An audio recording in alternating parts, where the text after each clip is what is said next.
99% चीजें अब 5% टैक्स के दायरे में आ गई है।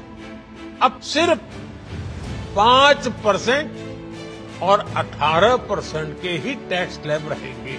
भारत की नई जीएसटी 2.0 नीति से जुड़ी कुछ जानकारी का विश्लेषण कर रहे हैं। हाँ?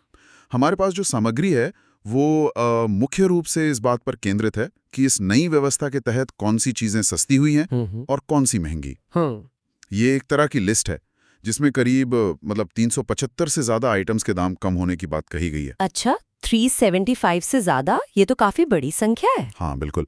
तो आज हमारा मकसद है इस जानकारी के आधार पर यह समझना कि भाई इन बदलावों का पैटर्न क्या है, सही। रोजमर्रा की जिंदगी पर इसका क्या असर पड़ सकता है और ये बदलाव किस दिशा की तरफ इशारा कर रहे हैं। हाँ, मतलब इसके पीछे सोच क्या है ये समझना जरूरी है। चलिए इस जानकारी की तहों में उतरते हैं। सबसे पहले बात करते हैं उन चीजों की जो सोर्स के मुताबिक सस्ती हुई हैं। ठीक है। एक बड़ा बदलाव बीमा पॉलिसियों से जुड़ा है। बताया गया है कि ये अब जीएसटी मुक्त हैं। ओह, जीएसटी मुक्त? हाँ, ये सुनने में तो काफी अहम लगता है, खासकर स्वास्थ्य और जीवन बीमा के लिहाज से। बिल्कुल, ये एक महत्वपूर्ण संकेत है।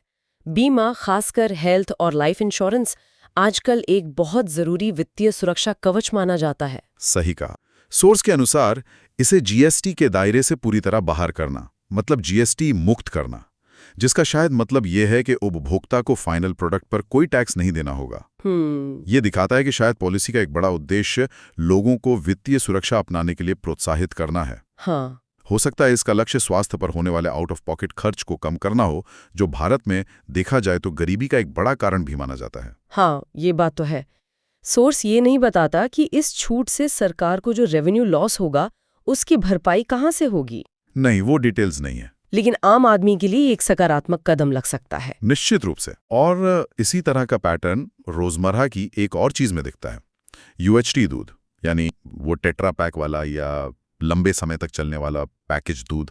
हाँ, पैकेज्ड मिल्क। जानकारी के अनुसार इस पर भी अब कोई जीएसटी नहीं लगेगा। हाँ, ये सीधे तौर पर घरों के मासिक बजट को प्रभावित करने वाला बदलाव है, खासकर शहरी और अर्ध शहरी इलाकों में जहां पैकेज्ड दूध का चलन ज्यादा है। बिल्कुल। हालांकि ये बचत शायद बहुत बड़ी न हो हर महीने, पर ये रेगुलर होगी। दिलचस्प बात यह है कि सोर्स यूएचटी दूध पर फोकस कर रहा है। क्या इसका मतलब यह है कि ताजे दूध पर पहले से ही टैक्स नहीं था, या ये सिर्फ प्रोसेस्ड मिल्क सेगमेंट को राहत देने की कोशिश है? ये अच्छा पॉइंट है। सोर्स इस पर ज्यादा जानकारी नहीं देता। हाँ, सोर्स की डिटेल्स थोड़ी सीमित है। अच्छा, स्वास्थ्य क्षेत्र में और भी राहत का जिक्र है। थर्मामीटर्स, डायग्नोस्टिक किट्स और दवाओं जैसी चीजों पर जीएसटी घटाकर सिर्फ 5% कर दिया गया है। अच्छा, 5%? हाँ, ये भी सीधा असर डालने वाली बात लगती है। सही। दवाओं और डायग्नोस्टिक किट्स पर टैक्स कम होने से इलाज का खर्च थ्योरेटिकली कम होना चाहिए। सोर्स डायग्नोस्टिक किट्स के उदाहरण नहीं देता, लेकिन हम अंदाजा लगा सकते हैं कि इसमें शायद blood sugar test strips, pregnancy test kits जैसी आम इस्तेमाल की चीजें शामिल होंगी। हाँ, हो सकता है। 5% की दर काफी कम है, जो दिखाता है कि इन आइटम्स को जरूरी माना गया है। तो बीमा, दूध, दवाएं, ये सब तो बुनियादी जरूरतें या स्वास्थ्य से जुड़ी चीजें हो गई। हाँ, ज्यादातर। सोर्स के मुताबिक राहत का दायरा इससे आगे भी जाता है।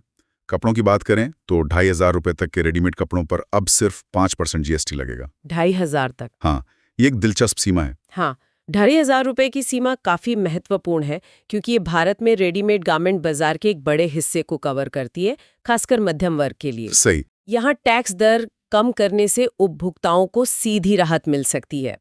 इसका एक और संभावित असर ये हो सकता है कि संगठित रिटेल सेक्टर को थोड़ा बढ़ावा मिले, क्योंकि कम टैक्स दरें फॉर्मल बाजार को ज्यादा आकर्षक बना सकती हैं। अच्छा।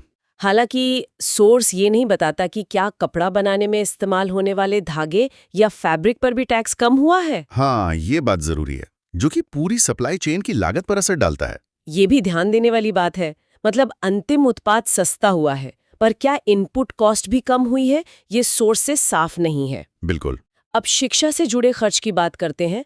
सोर्स बताता है कि स्टेशनरी आइटम्स जैसे नोटबुक, पेंसिल, रबर वगैरह अब जीएसटी मुक्त हो गए हैं। अरे वाह, ये तो बहुत अच्छी खबर है। हाँ, ये वाकई एक स्वागत योग्य कदम लगता है, खासकर उन परिवारों के लिए जिनके बच्चे स्कूल जाते हैं। सही। स्टेशनरी एक ऐसा खर्च है जो लगातार होता रहता है।